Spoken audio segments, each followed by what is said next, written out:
तो बर्नआउट पे पहले आज का सेशन के ये टॉपिक जो है किसने अटेंड किया, को ट्रेनिंग ली या कहीं ने कुछ सेशन अटेंड किया हो तो प्लीज़ रेज योर हैंड, ताकि मैं एक उस फ्रीक्वेंसी के साथ आऊँ ताकि आपको पता हो कि ये सब्जेक्ट है क्या। हाँ जी, anybody? Burnout is first time. हाँ जी, ओके। अच्छा, पता क्या, जो हमारा एक बहुत बड़ा एज ए पाकिस्तानी, मेरा एज ए स्टूडेंट हमारा एक इशू है कि पाकिस्तानी नोज एवरीथिंग। पाकिस्तानियों का सबसे बड़ा हमारा डायलेमा है कि we live in a mister know society, everybody knows everything. Security guard से भी आप जाएंगे ना, मेरा पेट में दर्द हो रहा है, आपको 10 नुस्खे तो बता ही देगा कि जी मुझे पता है आपके पेट में क्यों दर्द हो रही है। पाकिस्तान में 22 करोड़ डॉक्टर रहते हैं जी, 22 करोड़ इकोनॉमिस्ट रहते हैं जी, है जी, और जिस सब्जेक्ट का वो बंदा है वो उसको नहीं आता है जी। ह्यूमन रिसोर्स है तो ह्यूमन रिसोर्स नहीं पता, बाकी सारा कुछ पता होगा उसका। हसन ऐसी है, ठीक है जी। तो ये प्योर टेक्निकल टर्म है जो कि साइकोलॉजी में यूज होती। जैसे मैं पूछूंगा फ्लेक्सिबिलिटी क्या होती है, प्राइस इलास्टिसिटी क्या होती है, तो हर बंदा कहेगा हाँ जी खुदा इलास्टिसिटी का मतलब क्या अंग्रेजी जुबान में सर्च करना।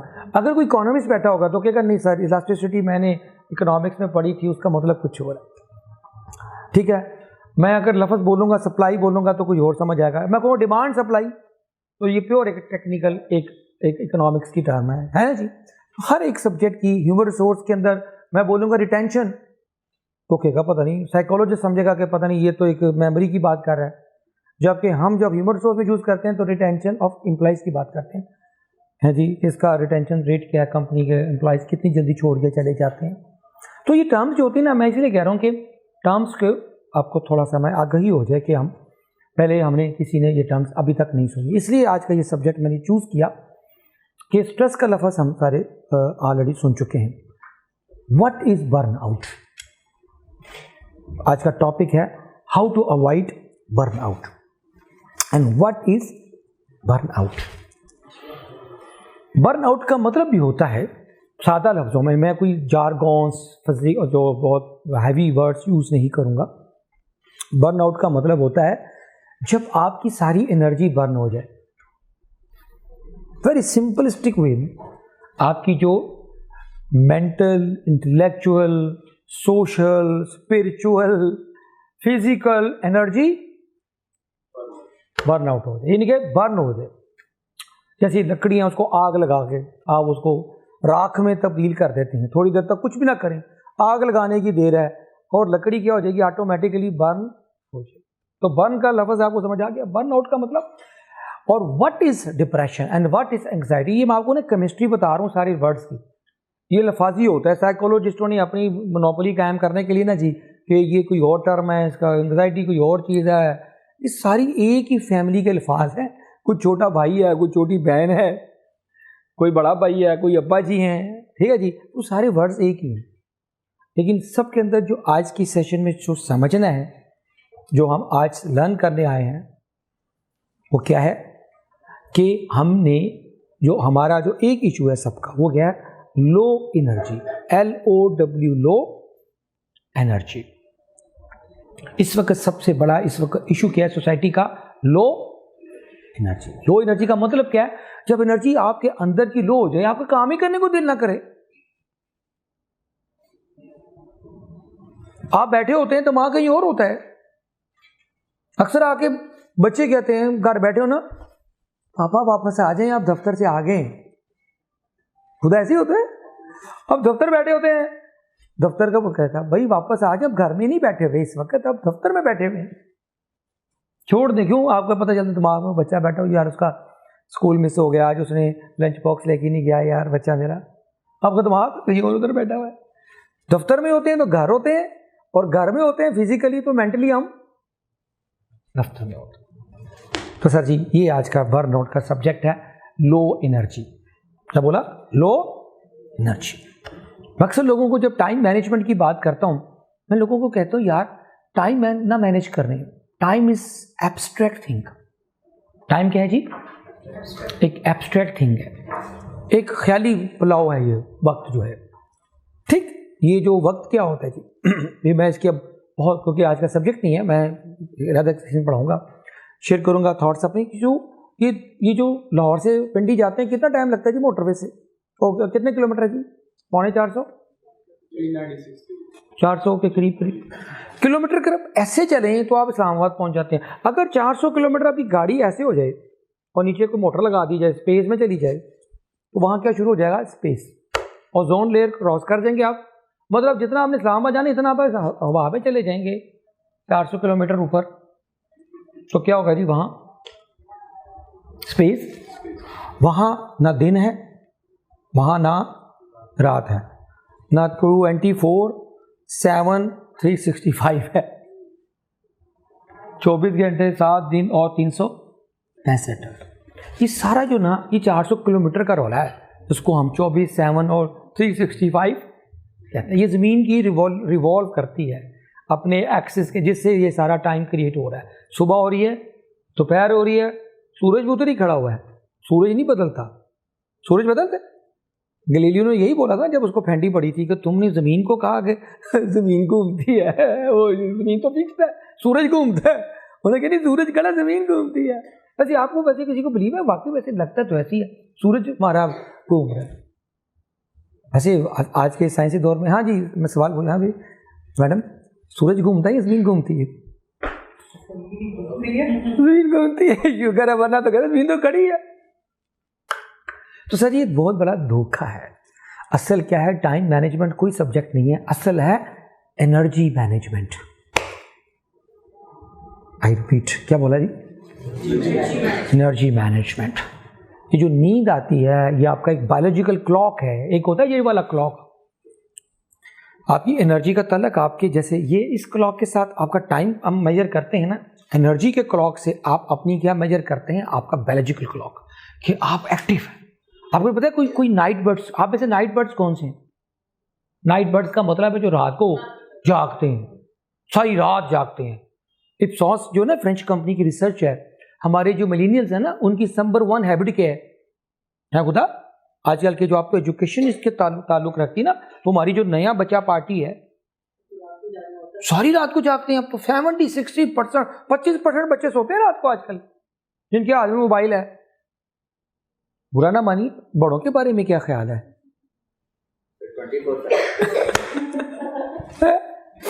तो सर जी अब हमने आज का जो टॉपिक है उसको मैं ओपन अप कर दिया, तो क्लियर हो गया। What is burnout? Low energy. और लो एनर्जी क्यों होती है? ये 10 रीजंस हैं। ये मैं मैं डिटेल में नहीं जाऊंगा। मैं आज का टॉपिक है अवॉइड कैसे करना है, ठीक है? मैं उसकी तरफ आता हूं, सिर्फ रीजंस बता देता हूं। लो एनर्जी की नंबर 1 रीजन इस वक्त, आप मेरा जो छोटी सी R&D है वो ये कहती है, रिसर्च कहती है, नंबर 1 रीजन इस वक्त जो मत बजी हुई है वो है जी इन्फ्लेशन। बिजली का बिल, बड़ा टिपिकल सा जुमला मैं हर सेशन में बोलता हूँ। लोग पूछते थे पहले आपका हाल क्या है, अब पूछते हैं बिजली का बिल कितना है, ठीक है ना? तीसरा आपका पॉलिटिकल, जो आपका टेलीविजन जो मीडिया दिखा रहा है आपको, जितना डिप्रेशन, लो एनर्जी ये क्रिएट करता है, कोई भी नहीं करता। चौथा सोशल मीडिया। पांचवा आपके जो दाएं बाएं के लोग हैं ना जी, उसको हम कहते हैं टॉक्सिक पीपल। क्या बोलते हैं? टॉक्सिक ह्यूमन बींग्स, जो आपके दाएं बाएं बैठे, वो आपकी सारी एनर्जी क्या करते हैं? सक कर लेते हैं। मीडिया सारी एनर्जी सक कर लेता है। आपके दाएं बाएं कॉलीग्स जिसके ऊपर आपका ट्रस्ट होता है, वो आपकी एनर्जी सक कर लेते हैं, ठीक है? जेब में पड़े हुए पैसे और टूटा हुआ दिल सबसे बड़े एनर्जी आपको इवेट कर देते हैं, सक कर लेते हैं, ठीक है जी? सबसे बड़े टीचर कौन होते हैं खुदा? सबसे बड़ा टीचर कौन होता है? टूटा हुआ दिल और खाली जेब। खाली जेब सबसे बड़ा उस्ताद है। सारी जिंदगी की हकीकतें हसन समझ आ जाती ना, अल्लाह के अलावा कोई काम आता है? लग समझ जाता है, चल पता जाता है। रियल लाइफ में सगे भाई के यार आज पैसे नहीं है, लेकिन लोग आप कॉल अटेंड करेंगे आपके, आप यू आर अ मूवमेंट, आप किसी अच्छी होते पे आप सारे आपकी कॉल, पहली कॉल अटेंड करेंगे। आपकी जेब में पैसे नहीं है, पता उनको कैसे पता चल गया यार ये पैसे? हमारा प्राइम मिनिस्टर कहता है यार, मैं फोन करता हूँ लोग समझते हैं कि इसने पैसे मांगे। याद है ना पीछे कहता लोग पैसे मांगो, तो हमारा प्राइम मिनिस्टर कहता पैसे मांगने से। अब अच्छा मतलब फोन आ भी रहा होगा, वो टाइम भी होगा, अटेंड भी कर सकते हैं, लेकिन आपने पता यार इसने पैसे मांगे है। कमिंग टू द, तो मैंने इसलिए रीजंस मोटी मोटी बता दिए, डिटेल नहीं जाऊंगा, डिटेल में जाऊंगा हाउ टू अवॉइड पे। हाँ, अब मैं शिफ्ट कर रहा हूं हाउ टू अवॉइड। एक बड़ी खातून है जी, बड़ी मशहूर, उसका नाम है उस बीबी का जिसने रिसर्च की इसके ऊपर, ठीक है, उसका नाम है डॉक्टर सौंदरा डाल्टन स्मिथ, ठीक। इसने बर्न आउट के ऊपर बड़ी एक्सटेंसिव रिसर्च की, उसने कुछ फाइंडिंग्स थी जो मैं आज के कुछ आपके साथ शेयर करूंगा साइंटिफिकली, और पाकिस्तान के कॉन्टेक्स्ट में मैं इसको आपको साथ रिलेट करूंगा। वो कहती है कि हमारी जीवन की नींद जो है, लोग 7 घंटे 8 घंटे नींद पूरी कर लेते हैं, पहली बार नींद पूरी नहीं होती। हमारे जो 3 डिसऑर्डर्स हैं इस दौर के, जो एनर्जी को हमारे बर्नआउट स्टेज पे लेके जाते हैं, नंबर 1 हमारा डिप्रेशन, नंबर 2 हमारा स्लीप डिसऑर्डर, और नंबर 3 हमारे डोमेस्टिक वायलेंस या पर्सनल कॉन्फ्लिक्ट्स। ये 3 इस वक्त सोसाइटी के बर्निंग इश्यूज हैं। बात सब ऐसी है इस वक्त। आपको पता है कि अगर आप रिसर्चर हैं कि हमारे जो ये डाइवोर्सेस ये और ये खुलास, ये तो एक उसका आउटकम है ना जी। असल क्या है वो वायलेंस, असल क्या अब्यूज। और ये नहीं कि सिर्फ मर्द औरत को अब्यूज कर रहा है, या आइदर वे भी है, अदर वे राउंड भी होता है, दोनों एक दूसरे को अब्यूज कर रहे होते हैं। वो जो रिलेशन, वो सारी एनर्जी क्या हो जाती है हमारी, खत्म हो जाती है, बर्न आउट हो जाती है, ठीक। अब वो कहती है कि 7 घंटे के बावजूद भी वो क्या होता है कि हमारी नींद हमारे पूरे करने के बावजूद भी हमारा जो ना बर्नआउट कम नहीं होता। वो कहती है कि देयर आर 6 ऐसे जो रेस्ट है, जैसे नींद क्या एक फिजिकल रेस्ट का नाम है। तो आज मैं 5-6 रेस्ट आपके साथ शेयर करूं कि रेस्ट कौन कौन से होते हैं। जब आप इजी होकर घर में बैठे अपने एक बिस्तर पर लेटे होते हैं, कंफर्ट जोन में होते हैं, वो एक फिजिकल रेस्ट है, ठीक है। तो पहला रेस्ट जो होता है ना, वो एक फिजिकल रेस्ट, जो स्लीप है। तो मैं पहला रेस्ट जो आपके साथ ये शेयर करूंगा वो आ जाता है आपका फिजिकल रेस्ट। क्या बोलते हैं जी? Physical rest. फिजिकल रेस्ट में क्या होता है जी? एक फिजिकल रेस्ट होता है एक्टिव रेस्ट, एक फिजिकल होता है पैसिव रेस्ट, ठीक है। पैसिव रेस्ट क्या होता है? जो आपकी स्लीप है। इस वक्त मैं अगेन इसके ऊपर एक ज़्यादा टॉपिक है, स्लीप डिसऑर्डर पे ज़्यादा हम बात करेंगे। जो नैप लेते हैं वो भी एक आपका पैसिव रेस्ट है। आपको पता है 5 मिनट की जो 10 मिनट की जो नैप होती है, specially break time, lunch time जो होता है आपका दोपहर का 1 से 2 के दरमियान, यूजली वो बेस्ट होती है। आपकी सारी एनर्जी क्या होती है ना, आपकी वो दोबारा रिचार्ज हो जाती है, आपकी बैटरी रिचार्ज हो जाती है, ठीक है ना। और सबसे ज़्यादा ज़रूरत आजकल ना हर बंदे को एक चार्जर चाहिए। क्या बोलते हैं जी? This is the age of charger. Charger नहीं होता तो क्या होता है जी? आपका मोबाइल का क्या हाल होता है, ठीक है। लोग मोबाइल की बैटरी दिल धड़क रहा होता है, अभी बंद हो और कहीं जाना है, आपका गूगल मैप लगा हुआ है, उस वक्त दिल धड़क रहा, तो चार्जर भी ना हो। हर बंदे को चार्जर चाहिए जिससे उसकी एनर्जी बहाल हो। तो फिजिकल रेस्ट नंबर 1 है जी, तो बर्नआउट का इलाज। पहला क्या जी? Physical rest. अब फिजिकल रेस्ट के ऊपर ना बड़ी बुनियाद है। जापानीज जो है ना, उनके बारे में कहा जाता है क्योंकि वो बहुत काम करते हैं। ये बर्नआउट स्टेज ज़्यादातर रिसर्च जर्मनी में, क्योंकि ये जो बड़ी कौमें होती है ना, जो बड़ी तरक्की की हदें आगे निकल गई हैं, ठीक है। American a bit lazy people, ठीक है। Japanese are other way round, they are hard worker हैं, 15 घंटे काम करते हैं ये दफ्तर में बैठ के। बल्कि कहते हैं कि उनकी बड़ी खास एक बीमारी है जो कि द डेथ ऑन वर्क हो जाती है, बहुत अल्कोहलिक हो जाते हैं ना, उधर ही मर जाते हैं। और ख़ास एक बीमारी है इनको, ऊपर ही बैठे बैठे दफ्तर में मर जाते हैं बेचारे, इतना काम करते हैं। तो जो फिजिकल रेस्ट है वो पहला इलाज आपकी बॉडी का। और उसके क्या होता है, इंटरमिटेंटली जैसे रेस्ट होता है ना, जरूरी होता है कि वो, अब गाड़ी में बैठे हैं आप ड्राइवो में बैठे हैं, यकीन जाने मैं कोई 2 साल 3 साल में ट्रैवल किया ड्राइवो का, हर वीकेंड पे टू इस्लामाबाद टू लाहौर ड्राइवो से ना। पहले मैं अपनी गाड़ी में जाता था, तो अपनी गाड़ी में झोंके आते हैं सुबह के टाइम ना, अर्ली मॉर्निंग। अगर आप ट्रैवल करें, आंखें ऐसे ऐसे कर रही होती हैं और गाड़ी भी आप ड्राइव कर रहे हो, तो बस 2-3 दफ़ा जब मेरे जब बचत हो गई कि अल्लाह इजाज़ सारा भी ये मैंने तौबा कर ली, क्या अपनी गाड़ी सुबह के टाइम अर्ली मॉर्निंग नहीं चलानी, और ख़ास कर बहुत रात हो जहाँ नींद आ रही हो या दिन का टाइम। मैंने कहा रात ले लो इस्लामाबाद। तो मैं आपको भी एडवाइस करूँगा, कभी भी आप थके हुए हो ना तो गाड़ी ड्राइव न करें, खासकर मोटरवे पे। स्पीड का पता नहीं चलता, 120 पे आपका होता है और बाहर लग रहा है कि नॉर्मल है, लेकिन जब वो गाड़ी जब थोड़ा सा ऐसे वैसे होती है ना, उसके बाद फिर यू आर फिनिश्ड, फिर कोई सेकंड चांस नहीं होता। और कहते हैं ड्राइवर की गलती और दर्जी की गलती काबिल माफ़ी नहीं होती। क्या बोला? कहते मैं तुम्हें गोली मार दूं कि मेरी कल बहन की शादी हो, तुमने मेरा सूट खराब कर दिया है। और उसने तो खराब करना था, वो हो गया। ड्राइवर की गलती और दर्जी की गलती। ये वैसे बात सच है ना? हाँ जी, खवातीन से मैं बोल, हाँ जी मैडम सच है ना, ड्राइवर की गलती और दोबारा नहीं हो सकती सर, गलतियों की माफी दे दो, जो हो गया बस हो गया, उसके बाद तो बस अल्लाह मियां के पास है। ठीक है, ठीक है। फिजिकल रेस्ट के ऊपर ना एक और बड़ा जबरदस्त रेस्ट, एक होती है नींद होती है। पाकिस्तान के अंदर ना ओके, इसका लफ्ज़ बड़ा परसेप्शन बड़ा नेगेटिव है, वो है मसाज, बॉडी का मसाज। आप थाईलैंड जाए ना जी, और वहाँ या किसी भी अच्छे कंट्री में चले जाए, पाकिस्तान में तो हर चीज़ के साथ नेगेटिव परसेप्शन जुड़ा हुआ है। बॉडी जो फिजिकल मसाज है, आप जो अच्छा वाला मसाज है, खासकर जो आपके जो वहाँ स्पेशलाइजेशन होती है मसाज फुट की, जो मसाज है वो आप देखें, आपका पूरा जो नर्वस सिस्टम है, जो आपकी जो बॉडी जो टिप्स होते हैं, इसको हीलिंग पार्ट कहते हैं। और ये जो टिप होते हैं, ये जो उंगलियां होती हैं, अंगूठा होता है, जो थंब होता है नीचे वाला पाँव का, यहाँ से ब्लड सर्कुलेशन होती है, पता है। इन पॉइंट्स को अगर आप थोड़ा सा मसाज करते हैं, आपकी जो बॉडी के अंदर जो एनर्जी है वो क्या हो जाती है, क्योंकि एनर्जी पॉइंट्स कहते हैं इनको। आपने देखा हम शेक हैंड करते हैं फिजिकली, आपको एक एनर्जी मिलती है। और जो बड़े जो अच्छे लोग होते हैं ना, जो वार्म वेलकम जो होता है सर, ऐसे करके मिलते हैं, तो आपको फील होता है ना, जो आप करते हैं फील होता है भी, एनर्जी आती है।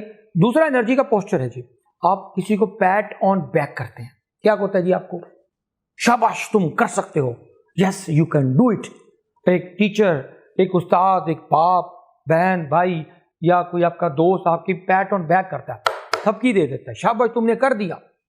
सर वो जो थकावट होती है ना, जो बंदा फिजिकली ड्रेन हो जाता है, एकदम उसके अंदर एक करंट आता है, जस्ट एक पैट ऑन बैक। और अगर कोई भी है ना देने वाला पैट ऑन बैक, तो मैं ट्रेनिंग में ना क्या करते हैं, अपनी आप ऐसे करें, you did it, I can do it and I did it. Sir कितना मजा आता है जब लोग कहें तुम नहीं कर सकते और आप वो कर लें। सर कितना मजा आता है, नशा नहीं होता? ऐसा नशा होता है किसी चीज में, इंटॉक्सिकेशन होती है जब लोग कहेंगे तुम सीएसएस करोगी, तुम डॉक्टर बनोगी, तुम लॉयर बनोगी, तुम पीएचडी करोगी, तुम जाके अपना बिजनेस करोगे, तुम एंटरप्रेन्योर बनोगे, तुम बाहर जाओगे खेले, तुम ये करोगे वो, and when you do it, फिर क्या होता है, आपको एक नेक्स्ट लेवल ऑफ एनर्जी मिलती है। This is a source of energy when you break your own comfort zone, when you break your own fears. और जो लोगों के बारे में, लोगों की आपके बारे में राय होती है, वो आप बदल देते। ये तो रिलैक्स है बच्चा, इसने क्या बड़ा होकर कुछ करना है। और जब वो बड़ा हो जाता है, उसके बाद सारे कहते हैं ये तो मेरा रिश्तेदार था, ये तो मेरा कजन था, ये तो मेरा भाई था, ये मेरा घर का लाल है, इसने घर का रोशन कर लिया।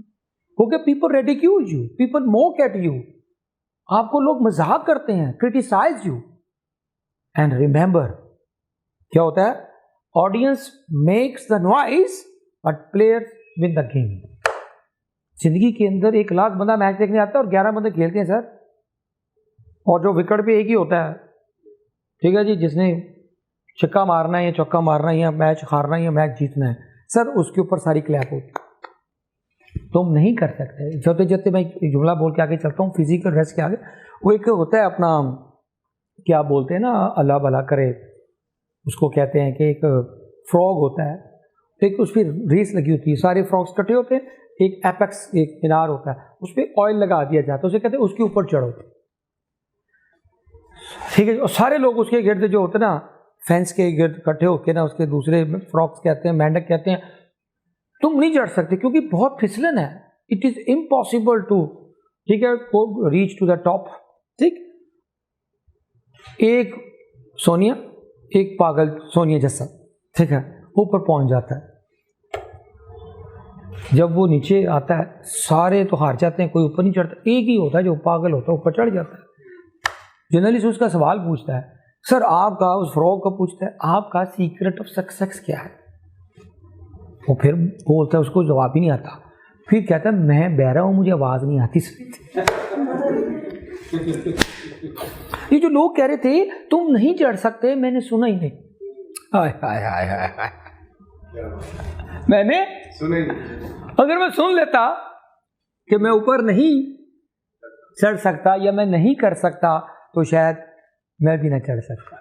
तो सर जी ये पहला जुमला याद रखिएगा आज का, लोग क्या कहेंगे, ये वो सॉफ्टवेयर का वो पासवर्ड है जिसने इस मुल्क को आगे लगाया हो।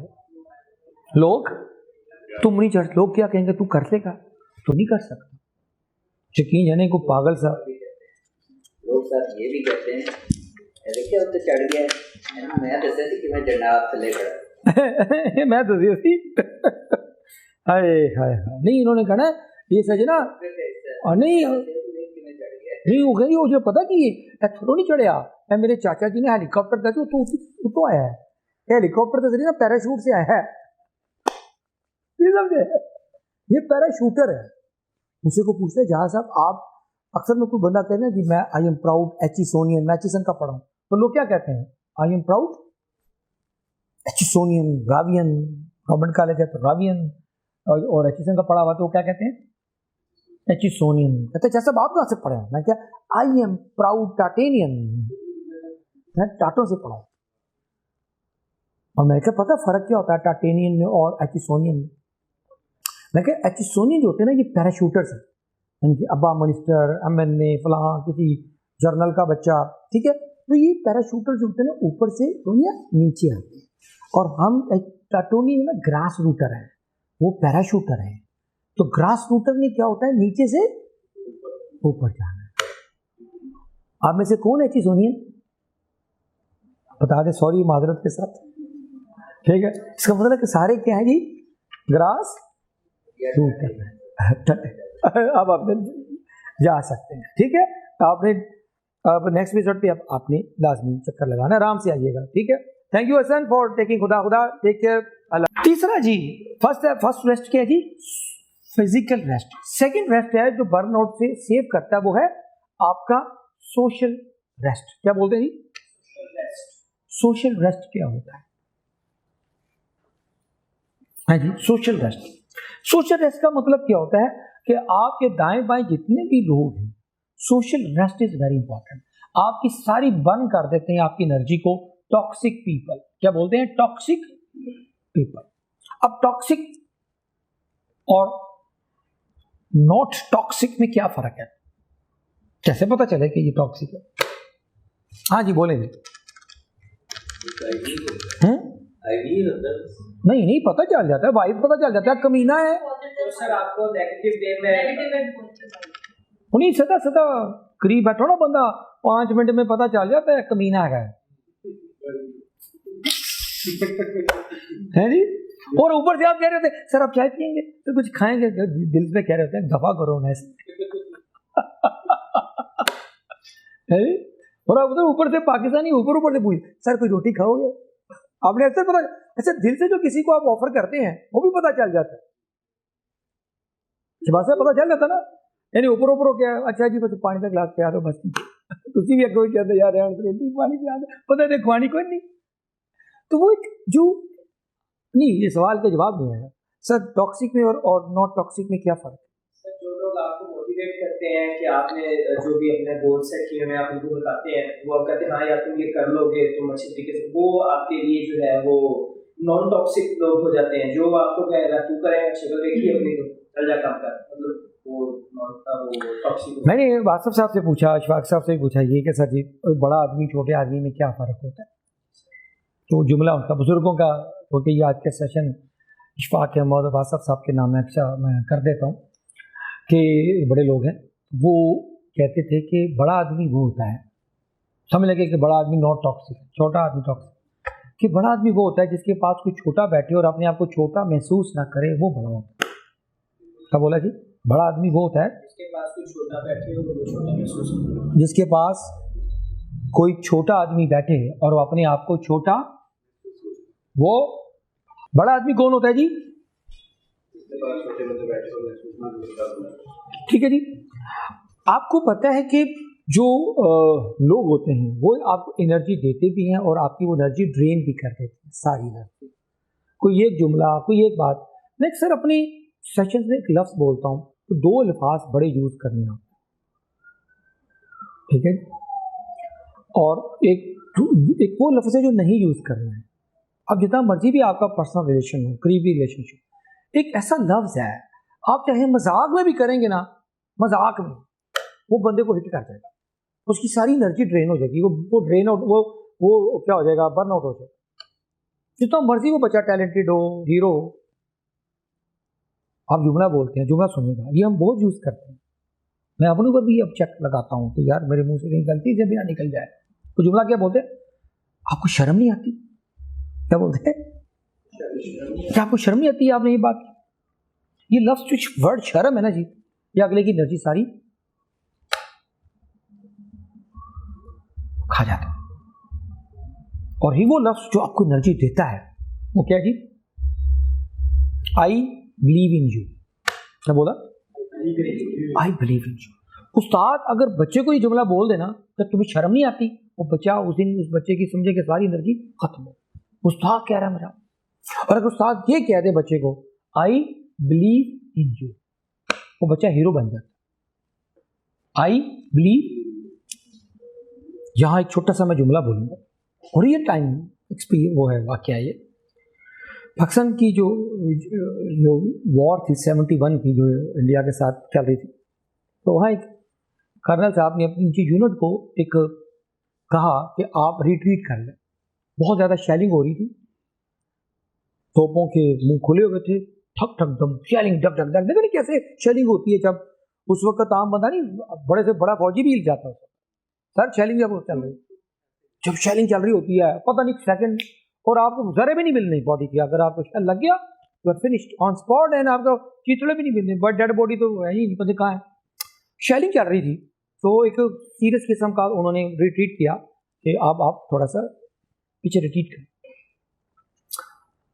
एक कोई पागल किस्म का कोई फौजी था, कहता नहीं सर मैं नहीं रिट्रीट करना, मैं तो रिट्रीट करना। लोग कोई इमोशंस होते हैं ना उस वक्त तो वो उसने जरा जी अगले महाज पे था, उसने अपना मोर्चा नहीं छोड़ा, फरते हैं, वो फाइट हुई और वो शहीद हो गए। अब वो उसकी डेड बॉडी उधर की है, उसके दूसरा साथी था, जरा सुनिएगा, जिसने ये वाकया बयान किया। कहता जी कि मैं उसके पास भागा, मुझे भी मैसेज आया, मुझे भी मेरे कमांडर ने कहा पागल हो गए, दिमाग खराब है, आप डिसोबे कर रहे हैं अपने ऑर्डर को, आगे अपने बंदे शहीद हो गए हमारे। मुझे तो अपनी लॉजिकली ठीक था, जो उसका यूनिट का हेड था, लेकिन वो आगे चला गया। जब वो वहां पहुंचा उस मोर्चे पे जहां उसकी डेड बॉडी पड़ी थी, उसकी डेड बॉडी उसकी उठानी थी, तो मैं उसको साथ में बॉडी में छोड़ गया हूँ, क्या पता बाद में बॉडी भी ना मिले उसकी, मुझको अपनी यार की निशानी तो लगी। वहां गया, वो आखिरी सांस ले रहा था, he was not died, और उसने मरने से पहले एक जुमला बोला, मुझे यकीन था तुम आओगे।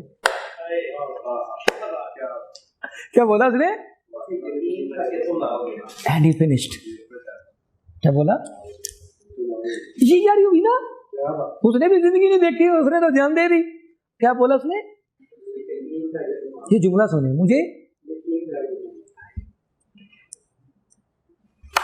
फिर उसने बड़े आजाद के साथ उसको, उसका जो बरियल होता है वो किया।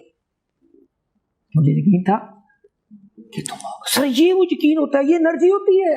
ऐसा कोई मिल जाए जिसको यकीन हो आपके ऊपर, सर इससे बड़ा कोई चार्जर नहीं होता। मुझे यकीन था कि तुम, हाँ कॉमरेडशिप कहते हैं, मोहब्बत और दोस्ती या बचपन की होती है या फिर ट्रेंचेस की होती है। आई रिपीट, क्या बोला, मोहब्बत और दोस्ती या बचपन की होती है या फिर ट्रेंचेस की होती है। हाय मेरे उस्ताद क्या कहते नहीं, जा इसमें एक अमेंडमेंट कर लो, या बचपन की होती है या बचपन की होती है राणा साहब। ठीक है जी, तो सोशल रेस्ट समझ आ गया। पहला रेस्ट क्या जी, फिजिकल रेस्ट, और मैंने दो चीजें बताई हैं, एक फिजिकल रेस्ट पैसिव होता है, एक एक्टिव होता है, ठीक हो गया जी। दूसरा क्या बोला, सोशल रेस्ट। सोशल रेस्ट का मतलब क्या है कि keep a distance from the people who are toxic, even the situations who are toxic. आप बैल मुझे मार, आपने नहीं करना चाहिए। उसके बाद आगे चलते हैं, उसके बाद आ जाता है जी के फिजिकल के बाद आ जाता है जी, और मेंटल के बाद आ जाता है स्पिरिचुअल रेस्ट। क्या बोलते हैं जी, and what is spiritual rest? हाँ जी, व्हाट इज स्पिरिचुअल? ये आपको एनर्जी, ये आपको बर्नआउट से बचाता है। अगेन टॉपिक क्या है, हाउ टू अवॉइड। आपको एनर्जी सोर्सेस कहाँ से है, ये आपको एनर्जी देता है, आपको बर्नआउट होने से बचाता है। क्या है स्पिरिचुअल रेस्ट? स्पिरिचुअल रेस्ट का मतलब है when you have a big picture of your life. क्या बोलते हैं? अब उसका मतलब क्या है, अब ये एनर्जी कहां से आनी है? इस एनर्जी का नाम है sense of fulfilment. When you volunteer yourself, कि वो ऐसा अमल करते हैं जिसकी जजा आपको फाइनेंशियल नहीं मिलनी, वो काम कर लिया, उसके पैसे मिल गए, वो स्पिरिचुअल रेस्ट में नहीं आता। आई रिपीट, स्पिरिचुअल रेस्ट में आता है आपने किसी गरीब के बच्चे को पढ़ाया, 2 घंटे सर्व करके उस बच्चे को CHS करवा दिया, डॉक्टर बना दिया, बगैर किसी जजा के आपने उस बंदे की हेल्प की और बगैर उसका सिला मांगे, कोई ट्रांजैक्शन बिजनेस की नहीं हुई कि मैंने इसकी सपोर्ट की है, उसके बदले में ये मुझे मेरी सपोर्ट करेगा। That is called spiritual. Iqbal भी कहते हैं कि वो नमाज जो पढ़ते हैं बगैर किसी, हम लोग तो नमाज नहीं पढ़ते, हमने मजदूरियां करते, गिनतियां साफ साफ कर रहे होते हैं, इतने हजार दफा दुरूद शरीफ पढ़ लिए जी हमने, इतने लाख दफा पढ़ लिए जी। अल्लाह में कि हाँ तो हिसाब किताब नहीं होता है, वहाँ तो पैशन चलता है, वहाँ तो इमोशंस चलते हैं, फीलिंग्स चलती हैं। वासफ साहब के पास एक शख्स आया तो आके कहते जी मेरे लिए दुआ कराएं। सारे दोस्त उनके हल्के में बैठे हुए थे, उन्होंने कहा जी क्या दुआ करानी है? उन्होंने कहा जी मेरा बड़ा ही दिल करता है कि मैं ना अल्लाह के घर इस दफा हज पे चला जाऊं। जो एक नॉर्मल मुसलमान की एक नॉर्मल दुआ है, ऐसी है ना जी, हर बंदे का दिल करता है कि मैं अल्लाह के पास जाऊं हज करने, अल्लाह के घर देखने जाऊं, खुलावाज, तो मेरे लिए दुआ करा। अब वासफ साहब ने दुआ कराई कि अल्लाह ताला, हम सब की दुआ है कि इसको हज पे ना बुला। क्या बोला जी? हाँ बोला। अच्छा, हम सब ने ये जो दोस्त सर्कल में बैठे थे उन्होंने समझा शायद इनको उस बंदे ने जो बात की है समझ नहीं आई, वासफ साहब को समझ नहीं आई। सर उसने कहा है मुझे हज पे के लिए दुआ करनी है, आप तो हज पे ना जाने, दुआ उल्टी हो गई सर, आप मिसअंडरस्टैंड कर गए सर। तो वासफ साहब ने कहा आगे से, जरा सुनिएगा, बड़े लोगों की बड़ी बात यार, हर बात में अंदर क्या कमाल है। कहते हैं आप में से कितने लोगों ने हज किया हुआ है? तो उसने कहा जी मैंने किया हुआ है। हाँ जी, कितने किए? एक किया। तुमने कितने किया हाजी साहब? कहते 3 किए जी। किसी ने 2 किए हाजी, किसी ने 3 किए हाजी, किसी ने 1 किया है, कोई 15 उम्रे किए हैं जी, ऐसे है ना। कहते देखो आपने 1, किसी ने 2, किसी ने 3, 5 उम्रे, लहदा 7, इसने आज तक अल्लाह का घर नहीं देखा, ना उम्रा किया ना किया, तो पहला मांग रहा है। जिस आंसुओं के साथ, जिस दर्द के साथ ये मांग रहा है, अल्लाह को ये चाहिए, मैं चाहता हूँ इसका दर्द कायम रहे। तो आड़े मुंह से कोई दर्द है ही नहीं ना, आगे से मुंह से कोई फीलिंग्स है कि मैंने अल्लाह के घर गया। अल्लाह को फीलिंग्स चाहिए ना, आगे ये आज चाहिए। वो जाके मट्टी का एक, कोई इकबाल ने भी कहा था कि मेरी मट्टी का एक हरम एक और बनाता हूँ, मुझे ये वाला इवन कि ये खाना काबा भी नहीं चाहिए मेरे ये मट्टी का, ये मरमर संगे मरमर वाला अल्लाह वाला घर नहीं चाहिए, मुझे मट्टी का हरम जो इब्राहिम ने बनाया था, एक सिंबॉलिक है वो। तो काबा तो वैसे भी उस्ताद जो बड़े जो थोड़ा से जिनका जरा ताल्लुक उसी लाइन का है वो समझते हैं कि वो तो एक निशान है। असल तो काबा तो इंसान के अंदर है, दिल के है जी। अल्लाह का घर तो वो थोड़ी है, वो तो सिंबॉलिक घर है। असल घर कौन सा जी? मस्जिद डावी मंदिर डावी ते दिल ना डावी दिला विच रब बस। असल खाना काबा तो इधर बसता है, जो आपके दिल के अंदर। आगे चलते हैं जी, लो समझ आ गई बात। स्पिरिचुअल रेस्ट का मतलब क्या है? वॉलंटियरिज्म। क्या बोलते हैं जी? जो सेंस ऑफ पर्पस होता है, जो सेंस ऑफ आपको एक मीनिंग देता है लाइफ में। अभी सैलाब था, कई लोगों ने सर्व किया, कई पैसे इकट्ठे किए, कुछ सामान इकट्ठा किया। पाकिस्तान के अंदर बड़ी एक स्पिरिट है वॉलंटियरिज्म की। मेरा सवाल है आपसे, बुरा नहीं मानिएगा, आप में से कौन वॉलंटियर्स करता है? अब दो चीज़ों में सवाल क्लियर कर दो, वक्त और पैसा। ठीक है, मैं पैसों की बात नहीं कर रहा, जरा सुन रहे ना बात। पैसे सारे वॉलंटियर करते हैं जी, कि इवन कोई वकील खड़ा हो तो 100 रुपया दे दिया, किसी को 1000 दे दिया, किसी की बच्ची की शादी के लिए चलो जी 10,000 दे दिया, ऐसे ना चाहिए। मैं उसको वॉलंटियर नहीं कह रहा, वो अल्लाह की तरफ आपने दे दिया। मैं वॉलंटियर कह रहा हूँ अपना वक्त। एक आपको पता है, जबरदस्त। अभी आगे अगला सवाल पूछता हूँ मैं। एक सोर्स जो होता है ज़कात, किस पे सोर्स पे ना, सोना चांदी ज़मीन पैसा कैश सोर्स है ना, जो अर्निंग जो होती है आपकी। ठीक है, जिस घर में आप रह रहे हो उस घर के ऊपर ज़कात नहीं होती, लेकिन आपका एक एडिशनल घर है उस पर ज़कात होती है। अच्छा, वो सोर्स ऑफ इनकम है आपका। अब वो मैं ये पूछना ये चाह रहा हूँ कि 2.5% का तो हमें फ़र्ज़ है ना जी, और उसके बाद सदक़ात हैं, उसके बाद खैरात है, एहसानात हैं, ये आगे उसकी कैटेगरीज है। वक्त के ऊपर कौन ज़कात देता है? अगर एक हफ्ते की ज़कात निकाली जाए 2.5% के हिसाब से, 24 घंटे मल्टीप्लाई 7 कितने घंटे बने, और उसका 2.5% निकाल दें, वो 3 घंटे बनते हैं एक वीक के। तो वीकली 2.5 से 3 घंटे कौन सर्व करता है? हाँ जी, कितने घंटे देते हैं? मैं वक्त की ज़कात पूछी मैंने, कितने घंटे? 3 to 4 hours. Sir, my Sunday is volunteer. Volunteer. Sunday is volunteer. अच्छा, अगर इजाज़त है तो बहुत पर्सनल नहीं है तो बता दें वो क्या करती हैं काम, ताकि मैं मोटिवेट हो सकूं। Sir, this is free medical clinic where I volunteer, and it's walk-in where people come in for medical treatment. तो उसमें कोई डिस्क्रिपेंसी नहीं है आपको। अगर पेशेंट के लिए अगर एक प्रिस्क्रिप्शन डॉक्टर बना के देता है, उसके मुताबिक आपको अगर दवा बना के देनी है हर कैटेगरी के लिए, तो आप उसके लिए भी बनाते हैं। Other than that, I volunteer with a couple of community projects जहाँ पे literacy programs हैं, उनके लिए I volunteer. One is a community project in Peterfield. I go there and I teach children over there. और उसके अलावा एक और community project है Golden One school है. I do fundraising for them and I train their teaching and clap करें जी इनके लिए। बच्चों के लिए, नॉट बच्चे, बड़े भी है नर्स में। मैं मंथ में है तकरीबन 6 से 7 घंटे की ग्रूमिंग सेशन।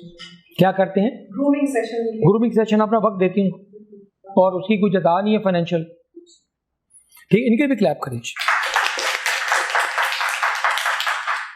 मैं मंथली बेसिस के ऊपर ब्रिटिश कॉन्स्टिट्यूशन लोगों को टीच करती हूँ और उसके लिए कोई लेसन से भी लेती हूँ। इसके अलावा जो है वो मैं फ्री राइटिंग भी करती हूँ काफ़ी अखबार के लिए, और जहाँ से मैगजीन से भी अगर मुझे कोई ऑफर आती है कि आप इसके लिए जो है वो रेम्यूनरेशन ले लें, तो वो मैं नहीं लेती हूँ, मैं फ्री राइटिंग करती हूँ। गुड।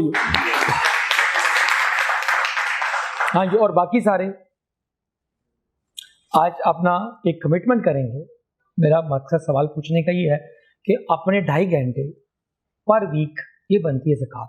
ठीक, तो मिनिमम, उसके बाद मैक्सिमम 10 घंटे भी कर सकते हैं। तो एक हफ्ते की बात कर रहा हूँ, आप अपने 2.5 घंटे किसी पर्पस ड्रिवन, किसी मीनिंगफुल वर्क, ठीक है, इंटेलेक्चुअल वर्क, कुछ service to the community, sir उसके को अगर आप डेडिकेट करते हैं, वो आपको बेसिक आपका सोर्स ऑफ एनर्जी है। तो अगर आप इजाजत दें तो I can make a very small request. There is an old home where we volunteer. It's in Greentown, Happy Old Home के नाम से, and it has 40 residents. वो सब elderly हैं, हम लोग वहाँ जाते हैं, food drive करते हैं। उनकी एक रिक्वेस्ट होती है, हमारी सोसाइटी में ओल्ड होम का कॉन्सेप्ट बड़ा relatively new है। उनकी एक रिक्वेस्ट होती है कि बेटा हमारे साथ टाइम स्पेंड करो, और वो बड़े अच्छी फैमिलीज के लोग हैं। उनमें से लास्ट विजिट में भी spend time with somebody who had served in air force, और वो एयर फोर्स में काम करते हुए उन्होंने डिफरेंट यूनिट्स के साथ पूरा पाकिस्तान वहाँ उन्होंने काम किया हुआ है। वो कराची यूनिवर्सिटी के साथ काम करते हैं, and those are the people who have seen very good age. और अगर आप अपने फोन पे कभी जाके उनके साथ थोड़ा सा अच्छा क्वालिटी टाइम स्पेंड कर लें, उनसे थोड़ी सी बात कर लें, because they are taken very good care of in that institute. But their deprivation is to उनके पास full time spend करने। So on this platform, I would make request कि अगर आप उनके साथ बड़ी ज़बरदस्त बात की है कि आई अप्रिशिएट। और सोनिया, मैं तो इसमें थोड़ा सा अगर इजाज़त में थोड़ा सा तड़का लगाता हूँ कि सबसे पहले तो अपनी अम्मा के पास बैठे, अपने अब्बा जी के पास बैठे। Charity begins at home first. तुसी अपना अब्बा छड़ के किसी लोगों के अब्बे को बैठोगे, आपकी अपनी वालदा है, उसको छोड़ के आप किसी और की वालदा को बैठ के टाइम देंगे? अगर हम अपने वालदैन को ही उधर ले जाएं, क्योंकि उनको भी टाइम चाहिए, तो उनके साथ भी टाइम स्पेंड करें, तो उनके लिए भी टाइम हो जाएगा और अपने वालदैन के साथ भी स्पेंड हो जाएगा। ये दो तरफ तो एक कार्ड वो क्या कहते हैं, एक तीर से दो शिकार। क्या बात है, जबरदस्त, क्या आइडिया यार, वाह वाह वाह वाह वाह। नंबर अगर शेयर कर सकते तो बिल्कुल करें। बल्कि ना एक उधर ना एक लाइब्रेरी बनाइए, ह्यूमन लाइब्रेरी के नाम से ना, स्वीडन में, डेनमार्क में बड़ा रवाज है। मैं बल्कि कैफ़े खुदी का जो एक प्लेटफॉर्म जहाँ हम सारे बैठे हैं, कोई 30-40 लोग बैठे हैं, तो ज़रा आप भी और सहर आप भी इसको नोट करें कि नेक्स्ट टाइम से ना हम जहाँ ना, जैसे सेशन हो रहा है 4 बजे, हमारा 4:15 आज सेशन शुरू हुआ, अभी और 5-10 मिनट में ख़त्म हो जाएगा, तो हम आफ्टरनून के सेशन जो होंगे ना उसमें 2 घंटे 1 घंटे हम वहाँ कॉन्सेप्ट किया, मैं चाहता हूँ उस कॉन्सेप्ट को हम इधर ना इसको अप्लाई करें। वो कॉन्सेप्ट ये है कि हम एक आधा घंटा 30 मिनट्स के लिए ना एक ह्यूमन लाइब्रेरी से एक साइकोलॉजिस्ट, एक एंटरप्रेन्योर, एक रियलिटर, कोई गुरु पकड़ लें, उसके साथ आधा घंटा किसी को ज़रूरत है विदाउट मोबाइल, उसके साथ बैठ के उसकी लाइफ की स्टोरी सुनेंगे, उसको कंसोल करेंगे, उसको पीस ऑफ एडवाइस देंगे, उसको सिर्फ उसको ईयर देंगे, क्योंकि सुन लेना भी बहुत बड़ी इबादत है। किसी के पास टाइम नहीं है कि किसी की बात सुन ले, ठीक है ना जी। हम इसलिए मुझे कहते हैं जी कि मैं कह जी कि हम सरवाए सुन्नी हैं बाय कास्ट के, ये ठीक है, बाकी सुनने में हमारा कोई मसला बहुत बड़ा, बाकी किसी की नहीं सुनते सिर्फ इसलिए हम कहेंगे हम सुन्नी हैं, लेकिन सुनते किसी की नहीं है। ठीक हो गया सर। तो ये सुनना भी इबादत है। वो आधे घंटे का टाइम होगा और हम और एक कप ऑफ टी एक दूसरे को, ह्यूमन लाइब्रेरी एक फिजिकल लाइब्रेरी भी है, किताबें भी हैं, वहाँ से आधा घंटा किताब भी पढ़ सकते हैं या आधा घंटा बैठ के किसी के साथ बात कर सकते हैं। इसका मतलब है कि वो कंधा चाहिए, सोशल रेस्ट का मतलब है वो कंधा चाहिए, शफाक साहब के बकौल, जिसके कंधे पे सर रख कर मैं रो सकूँ। वो कंधा नहीं मिलता, क्योंकि ट्रस्ट डेफिसिट इतना बढ़ गया है कि लोगों को अपनी बात भी लोग सबको पता है कि डर है कि कहीं और ना पता चल जाए, या हमारी कल को कोई वीडियो लीक ना हो जाए या ऑडियो लीक ना हो जाए। आजकल ये बड़ी अजीब से मसले मसाइल है, ठीक है जी। तो वो एक डर है, खौफ है, ट्रस्ट का खौफ है जो हमारे ना होने की वजह से आता है। जनाब आज इधर थोड़ा सा इनको जगह दे, घर बैठे। Thank you, welcome sir. Abdullah भाई मेरे ये कोर्समेट हैं, दोस्त हैं, बड़े अच्छे, सरगोदा से MPA और पता नहीं क्या क्या हैं। तो अभी आपका सर बाकायदा हम आपको दावत देते हैं। आज का सेशन हमारा चल रहा है हाउ टू अवॉइड बर्नआउट। ठीक, लो जी, ठीक हो गया, सोशल रेस्ट आ गया। उसके बाद जो अगला जो रेस्ट है ना, पहले कितना हो गया जी, फिजिकल रेस्ट, दूसरा क्या जी, तीसरा क्या था जी, स्पिरिचुअल रेस्ट। अब चौथा रेस्ट, तो आपने अपनी एनर्जी कैसे सेव करनी है, उसे कहते हैं सेंसरी रेस्ट। क्या बोलते हैं जी, सेंसरी रेस्ट। सेंसरी रेस्ट का मतलब है कि हम जिस एज में, इरा में रह रहे हैं, this is age our stimulation age. क्या बोलते हैं, आवर स्टिमुल। 24 घंटे हमारी जो सेंसेस हैं वो फ्राई पैन पे तप रही होती, नीचे चूल्हा चल रहा है, हर वक्त वी आर बीइंग फ्राइड, हमें लगता है फ्राई किया जा रहा है। 24 घंटे हम फ्राई पैन पे ऊपर बैठे हुए हैं। ये आवर कंजम्पशन, आवर स्टिमुलेशन की एज है, जिसके अंदर क्या होता है कि हम मुसलसल एवरेज एक स्क्रीन टाइम है हमारा वो 7 to 8 आवर्स है आउट ऑफ 24 आवर्स। कितना जी, 7 घंटे, 8 घंटे। तो मैंने एक मूवमेंट शुरू की हुई है, आप इसको भी, बल्कि आप इसको लीड करें। अब मैं तो काफ़ी सेशन कर चुका हूँ सर, आज के सारे आपने व्हाट्सएप ग्रुप में लोग डाल दें अपने मैनेजमेंट हाउस के, ठीक है। आज का जो सेशन के अभी आपने अटेंडेंस लगवा ली सबकी, ठीक है, सबकी अटेंडेंस ले लें, सबके नंबर ले लें, और आपने फिर अपना वॉलंटियर करना है। ओके, यहाँ ना आप में से कोई पैसे दे के आया भाई, तब ये सवाल मैं जान के पूछता हूँ। इसका मतलब है कि ये सारा एक वॉलंटियर प्रोग्राम है जो हम करते हैं, इसमें कोई पैसों वाला कॉन्सेप्ट नहीं है, सिर्फ एक कॉन्ट्रीब्यूशन है, इंटेलेक्चुअल कॉन्ट्रीब्यूशन। तो मेरा ये है कि आप हर इंडिविजुअल जहाँ बैठा हुआ है, कि एक इसके ऊपर कंट्रीब्यूट करे। ठीक है, इस अजान से पहले मैं जल्दी से 2 चीज़ें कर दूं। सेंसरी रेस्ट क्या होता है? सेंसरी रेस्ट क्या होता है? मैंने एक मूवमेंट शुरू किया है, green screen time to green time. क्या बोलते हैं जी? Screen time, green time. ये जो नेचर है, ये सबसे बड़ा इलाज है आजकल के इस हाइपर जो होता है ना, इस वक्त स्टिमुलेशन एज का मसला जो पड़ा हुआ है। हर वक्त बंदा इस वक्त इतनी इन्फॉर्मेशन, क्योंकि माइंड साइंसेस कहती है कि mind is meant for thinking. हमने इसके ऊपर गार्बेज भर दिया इसको अंदर सारा, इसको डस्टबिन बना दिया सारा। हर वक्त जो देख देख कर वो जो गार्बेज इन और फिर गार्बेज आउट। कहते हैं हमारे अंदर रवादारी नहीं है, टॉलरेंस की कमी है। जहाँ साहब, लोगों के बिहेवियरल प्रॉब्लम्स हैं, घर में नींद नहीं आती, माँ बाप के साथ मसाइल हैं, बीवी के साथ हैं, बच्चों के साथ हैं, दफ्तर में लड़ाइयाँ हो रही हैं, बाहर सड़क में लड़ाइयाँ हो रही हैं। उसके पीछे क्या वजह है? Garbage in garbage out. ये जो बाहर अब्यूसिव लैंग्वेज यूज़ कर रहे हैं, घर टूट रहे हैं, घर तबाह हो रहे हैं, लोग अपना बिहेवियरल उनके चैलेंजेस हैं सीरियस, गालियाँ निकाल रहे हैं, दूसरे को माँ बहनें कर रहे हैं, टीवी के ऊपर बदतमीजियाँ कर रहे हैं, उधर बड़े बड़े पढ़े लिखे लोग बैठ के एक दूसरे का गिरेबान पकड़ रहे हैं। इसका मतलब क्या है कि उनके पीछे जो सॉफ्टवेयर है वो गार्बेज इन और आगे उसका बिहेवियर है, बिहेवियर नज़र आता है, लेकिन जो गार्बेज इन हो रहा है ना वो नज़र नहीं आता। सर वो उसको सोर्स जब तक बंद नहीं करेंगे तो गार्बेज आउट होता रहेगा। ये फिलॉसफी ऑफ लाइफ है, गीगो कहते हैं इसको, गार्बेज इन गार्बेज आउट। और मुझे पूछते हैं जहाँ साहब आपका धंधा क्या, आप करते क्या है? मैं कहा जी मेरा फिल्टर का कारोबार है।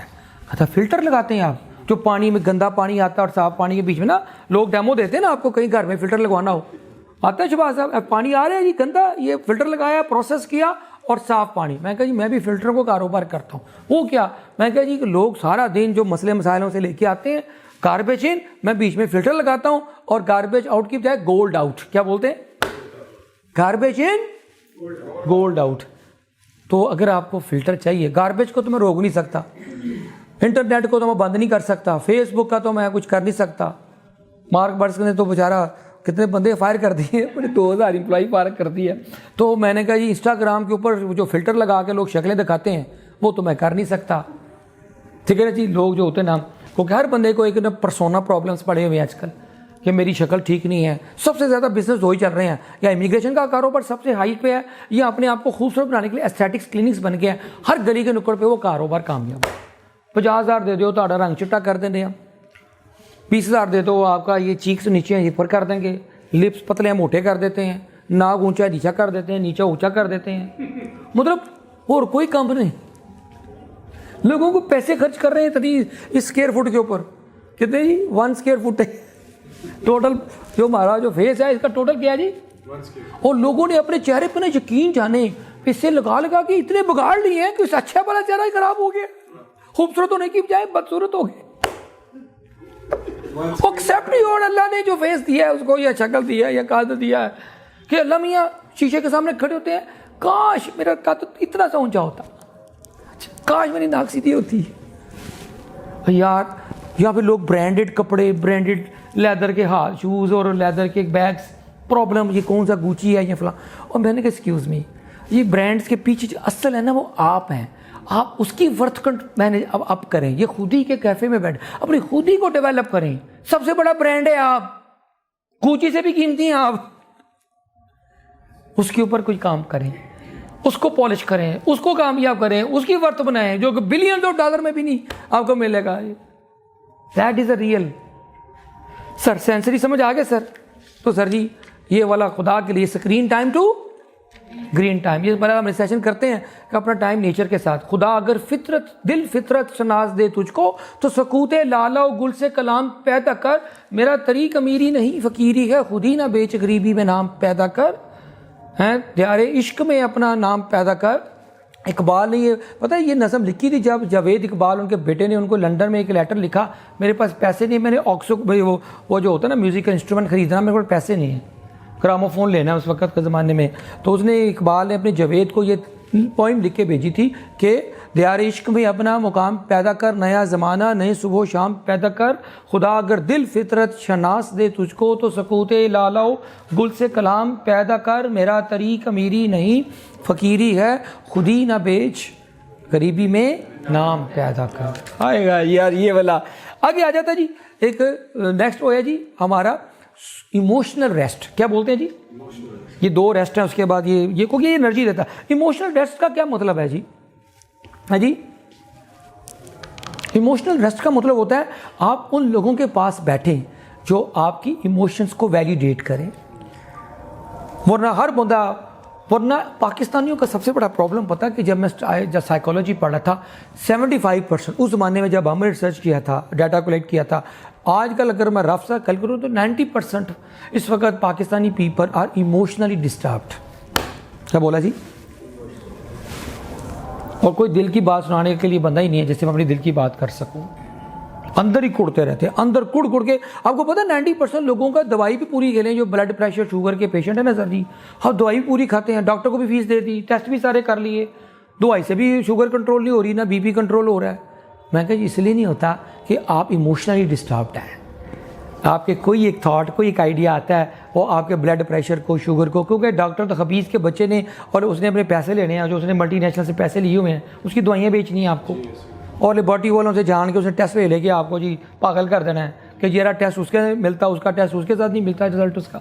अब 3 लेबॉर्ट्रियों से टेस्ट करा के देख लें पाकिस्तान की, एक कैटेगरी की बात कर रहा हूँ, तीनों का रिजल्ट नहीं मिलेगा, मैं बता दूँ, आप करंट ही लिख लें मेरे, तीनों का रिजल्ट नहीं मिलेगा। एक कहेगा कोविड है, दूसरे कहेगा कोविड नहीं है, एक कहेगा डेंगू हो गया, दूसरा कहेगा डेंगू नहीं है। यार मेरे छोटे भाई को पेन हुई और चला लेबॉर्ट्रियों का टेस्ट करनी, तो अपेंडिक्स कोई नहीं है सर, बाद में तीसरी लेबॉर्ट्री हो तो अपेंडिक्स।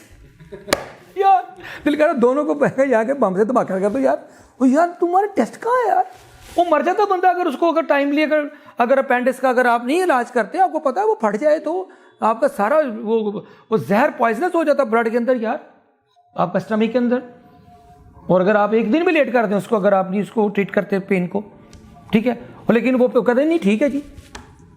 तो दिस इज द इमोशनल क्या जी, रेस्ट चाहिए। क्या चाहिए कि आपको अपने दिल की बात करने के लिए, वही कहना इकबाल एक शेर बोला, खुदा अगर दिल फितरत शनास दे तुझको तो सकूते, इवन नहीं वो बंदा मिलता है इंसानों से, एक कबूतर बिल्लियाँ रख लें।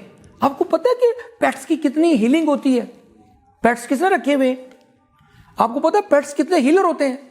आपका जो एक जो डॉग है, कुत्ता जो है, वो आपको कितना प्यार करता है, आपको चिड़ियाँ कबूतर आप रख लें, वो आपको कितना प्यार करेंगे जी, ठीक है जी। उसके बाद सेकंड लास्ट है जी क्रिएटिव रेस्ट, क्या बोलते हैं जी, लास्ट वाला है जी क्रिएटिव रेस्ट। क्रिएटिव रेस्ट क्या होता है, हाँ जी, हाय क्रिएटिव रेस्ट होता है नहीं, लिव विद द ब्यूटी, जरा सुने, live with the beauty of nature. जैसे आपके फूल हैं, जैसे आपका सनसेट है, सनराइज है, जैसे चांद सितारे हैं, जुगनू हैं। मुझे एक सवाल पूछ लूँगा, आखिरी दफ़ा किसने जुगनू देखा, आखिरी दफ़ा लास्ट टाइम कब देखा, 3-4 माह पहले देखा था। ये जो भी शाम होती है ना, कभी अब तो जुगनू ख़त्म ही हो गए, नज़र भी नहीं आते हैं जी। जुगनू कभी देखा, बचपन में देखा था जब हम बोतल में बंद कर लेते थे। हाँ जी, तितली किसने देखी, बटरफ्लाई, लाहौर में तो जी 20 साल से नहीं देखी, कहीं और देखी। समझ आई ना। कहते नहीं वो सोसाइटी मोबाइल पे रोज मिल नजर आती हैं तितलियां। तितलियां नजर आती हैं, है नहीं, तितली नजर आती है। अब वो जो बटरफ्लाई से अब मिलती नहीं, पता नहीं कौन से कलर्स हैं उनके, जो कितने, पता है कभी हैरान होते हैं उनके कलर देख के, पता नहीं चलता कौन से रंग यार, किस बंदे ने, कौन से पेंटर ने इसके अंदर येलो ऑरेंज ग्रीन पता नहीं कौन सा कलर उसके अंदर पेंटिंग किया हुआ है। इतनी खूबसूरत उसका डिज़ाइनिंग होती है बटरफ्लाइज की। आखिरी दफ़ा वो जो होता है, वो जो आसमान पे जो स्टार्स, रेनबो नहीं, वो 7 स्टार्स को बनती है, वो क्या कहते हैं उसको, गेर बियर बनता है वो कभी देखा आपने, जब बचपन में उस आसमान पे तारों से वो बनाते थे, तस्वीरें बनाते थे चांद से, सितारों से मिलके। इवन कोई पुराने वक्तों में वो लोग उस स्टार्स के ऊपर डायरेक्शन लेते थे, शिप्स, एस्ट्रो, उसको नेविगेशन होता है। अब तो इंस्ट्रूमेंट आ गए ना, ये नॉर्थ है, ये साउथ है, वो उसके स्टार्स हमें बताते थे कि ये मैं कहीं गलत डायरेक्शन पे, सहराओं में, समंदरों में लोग उनसे गाइडेंस लेते थे सितारों। और उसके बाद फिर वो जो एस्ट्रॉइड्स आते हैं ऊपर से, जो आसमान से जो गिरते हैं, हम गिनते थे आज कितने गिरे हैं, 3, 4, 5, 7, वो डर लगता था कहीं सीधा ज़मीन से ना टकरा ही ना जाए आगे। और ऐसे दिन नहीं, किसी दिन ना एवं किसी उड़ता हुआ हवाओं में से कोई एक बड़ा सा एस्ट्रॉइड आना है जो बड़ा सा होता है, उसने ज़मीन को टकराना तो डूमडे होना है, उसने कहानी खत्म है। वो जो एक फिल्म भी आई थी 212 क्या नाम था, 2012 ना, उसके अंदर ये था कि बर्थ वर्थ कोई आना, सारी ज़मीन खत्म। ठीक है, तो सर जी ये क्या है, creative rest, live with nature, live with beauty. और ब्यूटी दो तरह की, एक तो नेचुरल ब्यूटी है, एक है म्यूज़ियम। वो जो आपकी 5000 साल 4000 साल, जो जहाँ भी जाता हूँ ना मैं, किसी बड़े मुल्क में किसी बड़ी जगह पे, मैं आई गो टू द म्यूज़ियम, चाहे 1 घंटे के लिए जाऊँ मैं। उफ, आपको पूरी फिर म्यूज़ियम भी, तो आप मैनचेस्टर गए ना, लंदन में गए हैं, तो वहाँ एक नेचुरल म्यूज़ियम है, एक हिस्ट्रिकल हिस्ट्री, जैसे उन्होंने पूरा डायनासोर से लेकर पूरा बनाया हुआ, प्रिजर्व किए हुए हैं एनिमल्स, एक नेचुरल म्यूज़ियम है। एक दूसरा म्यूज़ियम है जैसे हमारा, आखिरी दफ़ा कौन म्यूज़ियम गया है जी, आखिरी दफ़ा लास्ट कब गए म्यूज़ियम? सर आपने म्यूज़ियम कब देखा आखिरी दफ़ा? तकरीबन 2-3 साल पहले। आपने कब देखा? सच ये लाहौर के म्यूज़ियम की बात कर रहा हूँ मैं, अमेरिका के म्यूज़ियम की बात नहीं कर रहा। सर आपने आखिरी दफ़ा म्यूज़ियम कब देखा? इसी साल देखा। आपने कब देखा? काफ़ी साल पहले। आपने कब देखा जी म्यूज़ियम? 25 साल। तो म्यूजियम में जाने वाले होंगे। अब तो म्यूज़ियम में देखना चाहते हो ना। तो सर जी मैं ये बता रहा हूँ, आप वहाँ जाके म्यूज़ियम में जब जाते हैं तो you go back into the history कि इंसान कैसे इवॉल्व करके यहाँ तक पहुँचा। कोई पूरी वो हेलन केलर की किताब है 3 days to see, आपने सुना हुआ है? उसकी पढ़ी हुई 3 days to see। वो ब्लाइंड थी, डेफ थी, डम थी, उसने एक किताब लिखी 3 days to अगर मुझे ज़िंदगी में 3 दिन मिल जाए मैं क्या क्या देखूं। फिर उसने लाइन लिखी एंड पे कि सीइंग पीपल सी लिटल, क्या बोलते हैं, सीइंग पीपल सी लिटल, कि देखने वाले नहीं देखते, नहीं देखने वाले नहीं देखते। दिले बीना भी कर, इकबाल कहता है, दिले, आज का आखिरी क्लोजिंग, दिले बीना भी कर खुदा से तलब, आँख का नूर दिल का नूर नहीं। हज़ारों साल नरगिस अपनी बेनूरी पे रोती है, बड़ी मुश्किल से होता है चमन में दीदावर पैदा।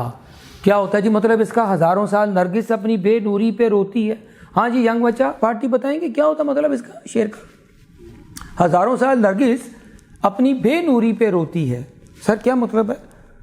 हज़ारों, कहता है मैं तो नरगिस को कभी रोते नहीं देखा सर, सॉरी। मैंने MBA की क्लास में ये पूछा ना यार, वो कहते सर एक्सक्यूज़ मी आपसे मैं डिसएग्री करता हूँ, मैंने नरगिस को आज तक नहीं रोते देखा। सर आप किस नरगिस की बात कर रहे हैं? किस नरगिस की बात कर रहे हैं? सर 4 सिक्योरिटी गार्ड होते हैं उसके साथ, वो कैसे रो सकती है? सिक्योरिटी, स्पेशल सिक्योरिटी होती है सर नरगिस की।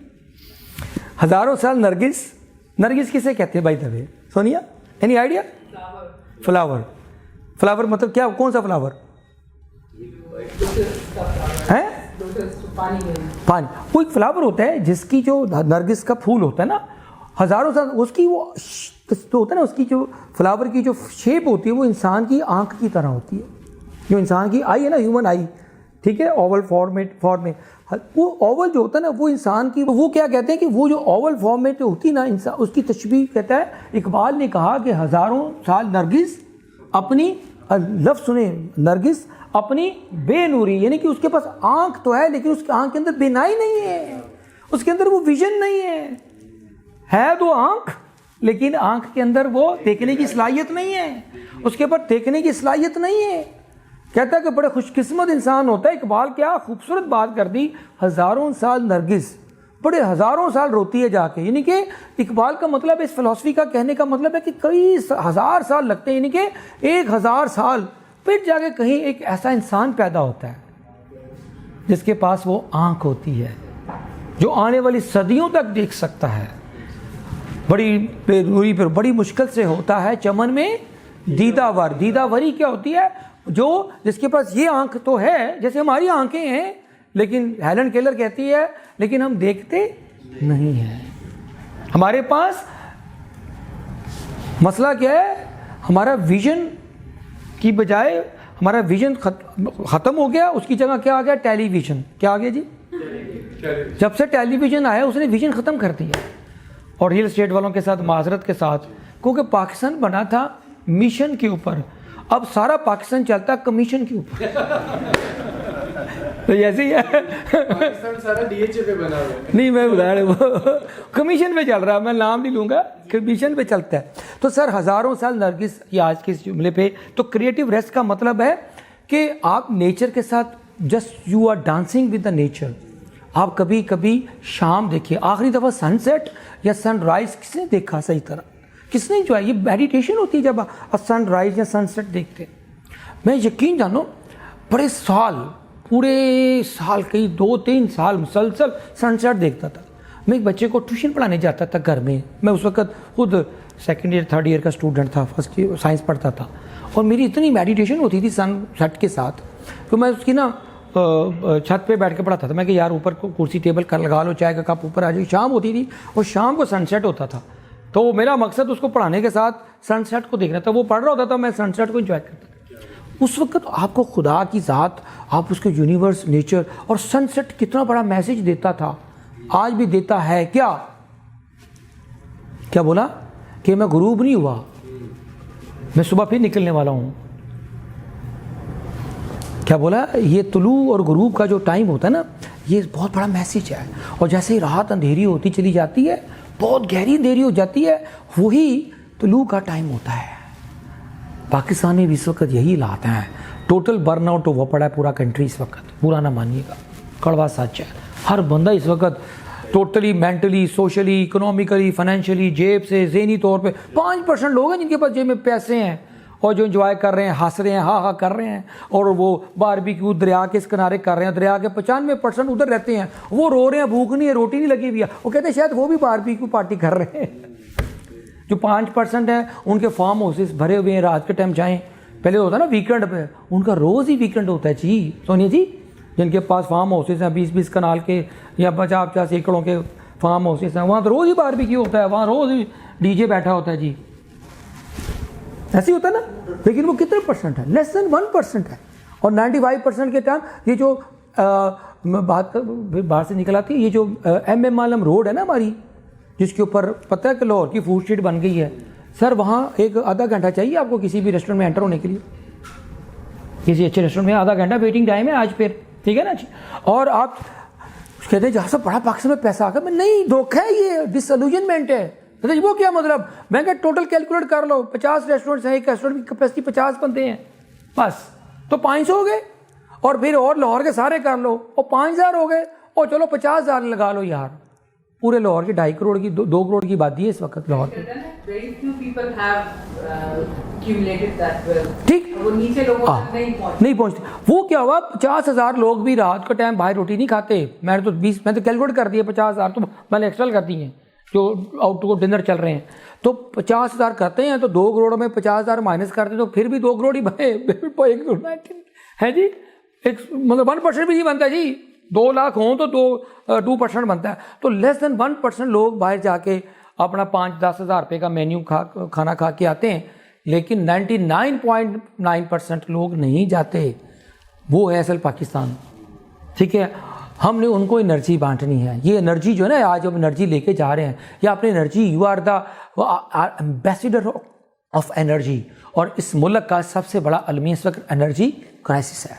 आगे सुई गैस नहीं आनी अगले 6 महीने 5 महीने, पता है ना आपको, ये बात क्लियर है ना। ये ना कि धोखे में रही है कि सुई गैस चलेगी, बंद हो जाने चूल्हे अगले और 15-20 दिन बाद। जैसे सीज़न आना है ना सर्दी का, चूल्हे बंद हो जाने। क्योंकि मेरे MD दोनों से सुई गैस से मैंने इंट्रोड्यूस किए हैं, कहते जहाज बता दो लोगों को सुई गैस नहीं अब हमारे पास। तो आप इसी एनर्जी दे रहे हो। मैं बता रहा हूँ, वॉर्न कर रहा हूँ, अपनी एनर्जी का बंदोबस्त कर लें, ताकि वो जुगनू वाली मिसाल, आखिरी बात, जुगनू वाली मिसाल जिसने कहा था, जुगनू था ना, वो क्या कहते हैं, वो क्या नाम है, चिड़िया नहीं, इकबाल की पोइम है जिसका क्या था, झींगा और एक च्यूंटी की स्टोरी है ना, वो इकबाल ने अपनी पोइम में लिखी है। वो एक बुलबुल होता है, गाने गा के अपना बाहर का मौसम ज़ाया कर देता है, और च्यूंटी क्या करती रहती है, चावलों के दाने छोटे छोटे करके अपने घोंसले में अपने हार्ड सीजन जो सर्दी झाड़े का मौसम आ रहा होता है उसके लिए सेविंग करती है। और जब वो झाड़ा आ जाता है, सर्दी आ जाती है, हर तरफ बर्फ पड़ जाती है, वो गाने उसके बंद हो जाते हैं, और च्यूंटी के पास आता है, मुझे भूख लगी, थोड़ी सी रोटी दे दो। उन्होंने कहा जी तेरा अच्छा वक्त है, तूने क्यों नहीं इकट्ठी की? उसने कहा जी मैं तो उस वक्त गाने गा के बाहर के मौसम में उलझ गया था, लेकिन अब क्योंकि उस वक्त मैंने कोई प्लानिंग नहीं की, कोई सेविंग नहीं की। कहती फिर ठीक है, अब मरने के लिए तैयार हो जाओ, you are going to die. मैंने तो अपनी उस मुश्किल टाइम के लिए ना अपनी सेविंग्स कुछ थोड़ी सी कर ली थी। तो दिस इज़ अ प्लानिंग। अल्लाह पाक ने जब हज़रत यूसुफ अलैहिस्सलाम की जो क़िस्सतुल अंबिया है, प्लानिंग की था 7 साल की, कि भाई 7 साल में कुछ नहीं होना आगे। उन्होंने कहा जी प्लानिंग कर लो, राशनिंग कर लो, चीज़ें कर लो, मुश्किल टाइम गुजार लो। तो उसके बाद अच्छा टाइम आ जाएगा। तो पाकिस्तान में भी यही मुश्किल टाइम है, लेकिन point is this planning. We fail to plan, that is why we plan to fail. आप लोगों का बहुत शुक्रिया, आपने सबके अटेंडेंस ले लेनी है और अगले सैटरडे फिर प्रोग्राम होगा। आप में से कोई वॉलंटियर करना चाहे, आपके पास कोई अच्छा सब्जेक्ट है, कोई सेशन करना चाहें आप सेशन करें, कोई थीम है कोई अच्छा, और घंटा पहले आना चाहें तो आप एक ह्यूमन लाइब्रेरी का काम अदा कर सकते हैं। आप किसी के लिए उसके कान और कंधा दे सकते हैं, ठीक हो गया। तो ये एक हमारी तरफ से एक कैफे खुदी का एक कॉन्ट्रीब्यूशन है टूवर्ड्स सोसाइटी। अल्लाह आपको सानिया दे और